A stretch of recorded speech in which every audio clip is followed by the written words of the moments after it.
J'accueille Ronald de Cubelec qui va nous parler des réseaux électriques intelligents. On rebascule dans le monde de l'infrastructure.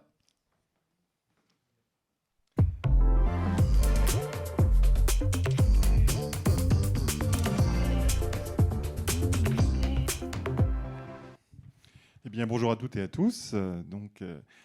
Merci donc pour cette tribune qui va me permettre de vous parler de réseaux électriques intelligents et puis de notre activité. Donc, qui s'appelle chez Smart Infrastructure, chez Siemens, électrification et automatisation. Et donc, je vais commencer par vous parler de notre process électrique. Je reviens un petit peu en arrière. Donc, et des enjeux des réseaux aujourd'hui. Donc, traditionnellement, ou on va dire 20 ans, 30 ans en arrière, dans les réseaux électriques, donc on avait une structure finalement assez centralisée, de grosses centrales de production, par exemple le nucléaire en France, et puis des consommateurs plus ou moins gros, et les deux reliés donc par un réseau. Donc on voit sur cette image, relié par des postes électriques, des liaisons aériennes, souterraines, etc. Et puis donc des niveaux de tension, de la très haute tension jusqu'à la basse tension chez le consommateur particulier, et puis des industriels qui pouvaient être alimentés directement en haute ou très haute tension. Donc les flux étaient assez unidirectionnels, grosse production et production vers consommation. Et puis, de par l'avènement des renouvelables, on a déjà assisté donc à des productions beaucoup plus décentralisées. Même aujourd'hui, comme vous le savez, les particuliers sont potentiellement des producteurs. Vous mettez quelques panneaux solaires sur votre toit, vous pouvez être producteur.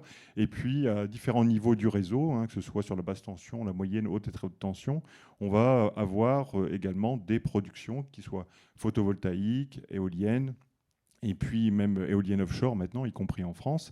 Et donc, on passe à un système qui est multi-source de production et aussi multidirectionnel, parce qu'on peut être consommateur-producteur, un peu des deux, etc. etc. Donc, il n'y a pas qu'une seule source ou des sources centralisées à gérer. Et donc, pour pouvoir gérer cette nouvelle réalité auquel on est de plus en plus confronté, eh bien, on a besoin de réseaux non seulement robustes, et c'est là qu'on va parler de résilience, mais aussi des réseaux intelligents qui vont être capables de s'adapter. Alors, comment Siemens contribue au réseau intelligent? Alors, de multiples façons. Alors, évidemment, par des solutions, de la technologie, et on va retrouver ce dont on a parlé aussi tout à l'heure, évidemment de la cyber, de l'IoT, de l'OT, etc., mais rapporté à notre process que je détaillerai un petit peu plus tard. Donc notre contribution, elle passe déjà par des équipements qui vont être des équipements de protection du réseau électrique. Donc ça ressemble à des automates comme chez nos collègues d'industrie, mais ils sont orientés sur le process électrique. La protection, c'est ce qui permet de détecter un défaut électrique, un court-circuit, et de réagir très vite avant que ça ait de grosses conséquences. On a ensuite donc des systèmes de contrôle-commande et d'automatisation qui peuvent d'ailleurs, ou qui en général également intègrent des équipements de protection avec beaucoup de communication. Donc là, ce sont des automatismes ou des fonctions intelligentes donc adaptées à nouveau donc, au process électrique, notamment du réseau électrique, et avec beaucoup de communication et aussi des accès distants, la communication avec des centres de téléconduite ou de dispatching. Et donc, ce sont également des solutions que Siemens déploie en France. On a ensuite un volet qui est un volet donc d'exploitation, notamment avec ici différentes interfaces aux machines, la représentation du réseau électrique, la possibilité pour des personnels d'exploitation d'opérer, d'ouvrir, de fermer des disjoncteurs, des actionneurs, etc. Et donc de faire en sorte que le système électrique global soit exploité. Donc ça peut se faire dans chaque poste, ça se fait aussi surtout à distance. Et puis, on a donc des systèmes dits d'asset management pour piloter le patrimoine et servir d'aide à la maintenance, qu'elle soit évolutive, voire aujourd'hui même prédictive. Et donc, cette valeur ajoutée du numérique permet donc également de superviser au mieux et de prévoir, même dans certains cas, un certain nombre de pannes. Alors, un autre exemple de réseau intelligent, cette fois-ci, ça peut être au niveau de ce qu'on appelle le réseau de distribution. C'est la capacité donc à raccorder, donc via ici un exemple de tableau électrique moyenne tension. En France, la moyenne tension, c'est 20 kV à peu près. Enfin, en général, je veux dire, sur le réseau. Et c'est notamment à ce niveau qu'on va raccorder beaucoup de photovoltaïque. Et donc ici, le fait de rendre ce poste intelligent, c'est-à-dire communicant, mais également numérique, capable de récupérer beaucoup d'informations, capable d'effectuer un certain nombre d'opérations en automatique, par exemple de la reconfiguration, eh bien, ça va permettre donc de gérer les problématiques, par exemple, du renouvelable, qui est intermittent, mais aussi de faciliter la résilience du réseau en cas d'incident électrique. Donc, et notamment par la collecte des données numérisées et son traitement qui peut être en local ou à distance. Alors, pour parler de notre activité Siemens Smart Infrastructure, ici d'autres images, ça va nous donner aussi une petite illustration du type de clients avec lesquels nous opérons. Donc notre process, c'est celui du poste électrique, des réseaux électriques. Et donc dans les postes électriques, on va trouver dans un ensemble donc de locaux, comme indiqué, de petits bâtiments, comme indiqué sur l'image, qui vont être des endroits dans lesquels on va trouver des armoires électriques avec tout un ensemble de matériel. Donc par exemple ici, des protections, des PC industriels, tout ça connecté. D'ailleurs, connecté via des équipements de certains de nos collègues d'industrie. Je pense à Yves Nemer qu'on a vu tout à l'heure, à qui on achète quelques équipements.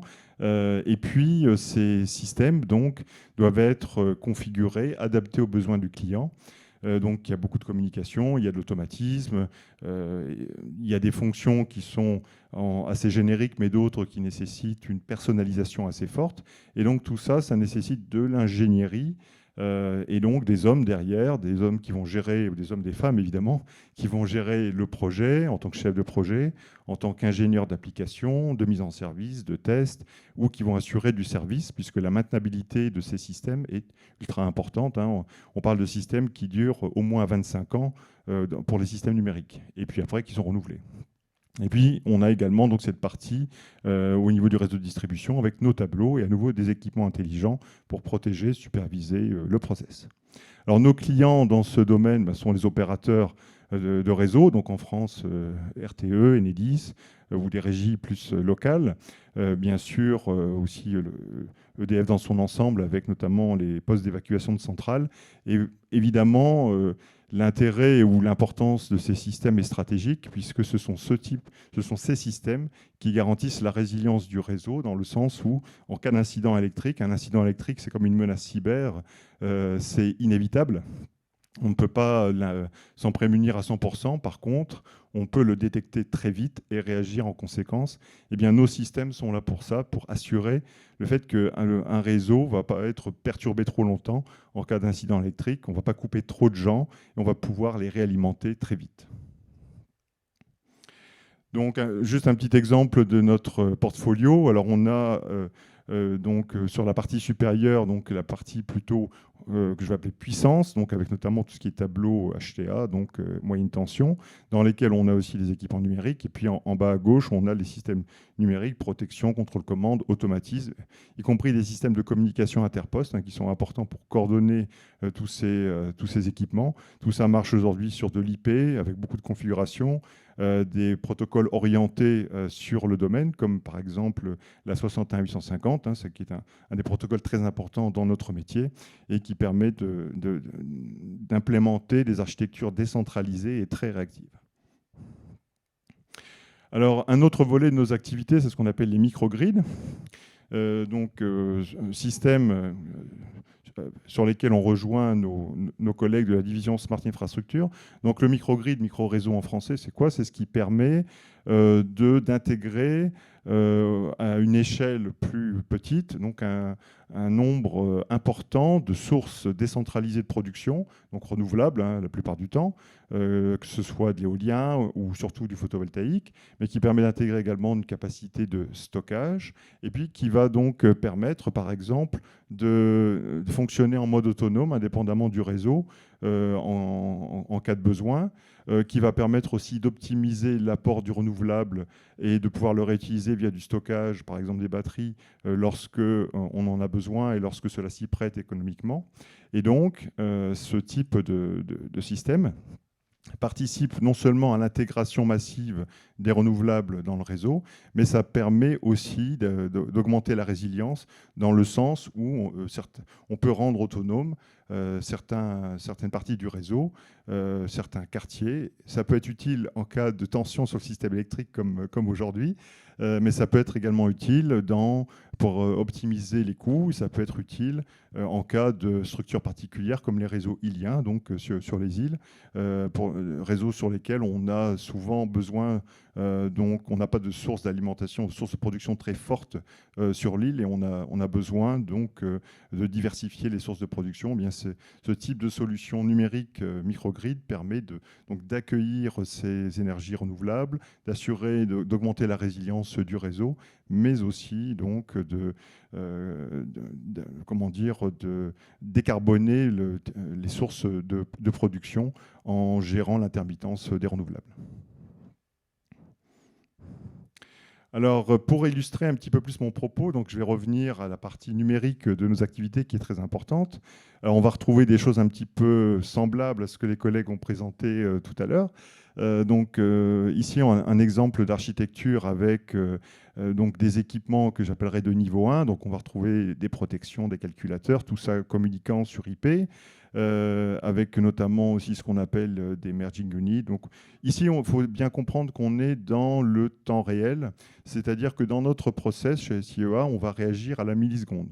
Donc tout ce qui est derrière en termes de communication, si on doit échanger des données, des mesures d'un équipement à l'autre et que ça doit réagir en quelques millisecondes, eh bien ça veut dire qu'on a un débit important, mais ça veut dire aussi qu'on a des protocoles et des fonctionnalités qui permettent de réagir en quelques millisecondes, puisque c'est critique pour la résilience du réseau.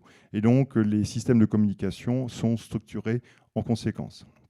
Ensuite, on voit ici un deuxième niveau, le niveau poste. On va retrouver un poste opérateur, un automatisme centralisé. Et puis, il y a le niveau téléconduite ou dispatching qui permet à l'opérateur de réseau de piloter, gérer son système. Donc, dans cet exemple, on voit aussi qu'on a de plus en plus des propositions de valeur pour connecter, donc via ce que les collègues ont appelé tout à l'heure le Edge. Donc chez nous, ça s'appelle le SICAM Grid Edge, mais c'est la même base. Donc ça permet de collecter et de remonter le très grand nombre de données numérisées par les équipements, dont on ne faisait jusqu'à présent pas grand-chose à part la fonction première.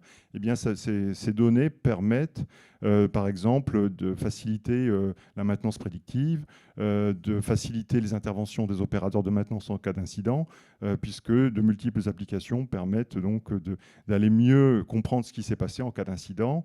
On peut renvoyer des informations sur smartphone, etc., pour permettre au personnel de maintenance de localiser les pannes très vite ou les incidents et d'interagir, d'agir en conséquence. Donc tout ça, ça fait appel également à, donc, en termes de compétences, des compétences électrotechniques, puisque notre process, c'est le réseau, des compétences en termes de communication, des compétences en termes d'IT. On a vu tout à l'heure dans une autre présentation que la convergence de l'IT et de l'OT. Alors chez nous, on est même à une étape supplémentaire, puisque c'est la convergence entre l'électrotechnique, l'informatique industrielle et l'IT. Donc ces trois volets sont importants dans nos métiers aujourd'hui. Et c'est ce type de compétences que l'on cherche, donc des compétences de process électrotechniques solides, mais aussi des gens qui vont être intéressés par l'automatisme et qui vont être capables d'intégrer des connaissances IT, notamment en termes de cyber. Et puis un dernier volet ici que l'on voit sur ce folio, c'est qu'aujourd'hui, on a aussi des technologies qui permettent de numériser au plus près du process et d'ailleurs de réduire tout ce qui est communication, cuivre, etc., tout en maintenant une très grande réactivité. J'ai parlé tout à l'heure de quelques millisecondes de temps de réaction en cas de défaut. Eh bien, on est capable de collecter de la donnée, de la mesure. Pour nous, c'est du courant, de la tension. Et quelques millisecondes après, d'intégrer ces données, de réagir pour permettre de réagir sur un défaut électrique ou d'effectuer une permutation ou une régulation ou quelque chose de ce genre-là.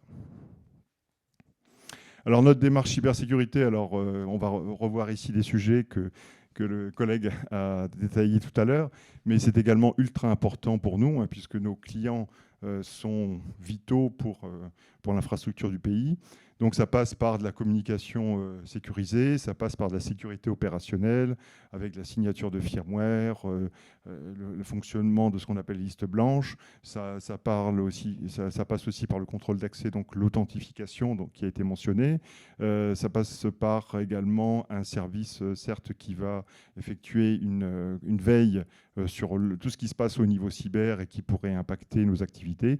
Et puis ça passe aussi par la capacité à évoluer et mettre à jour ces différents systèmes. Alors, un autre aspect qui est très important pour nous, c'est la virtualisation. Alors, on a parlé tout à l'heure de la virtualisation des process, voire des composants. Ici, je vais parler de la virtualisation des applications.